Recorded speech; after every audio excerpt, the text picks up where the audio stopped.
ทำให้น้องได้เพียงใดคนขอแต่งน้อง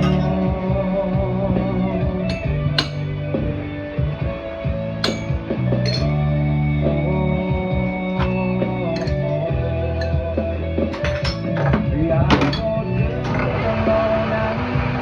เธอเท่านั้นที่สำคัญเธอเป็นแรงผลักดันให้ฉันเดินทาง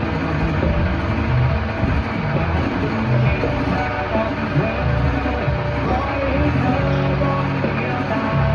ยแต่ทำเพื่อสิ่งที่หมายเพื่อเธอนั้นได้ภูมิใจรักแล้วรักเลย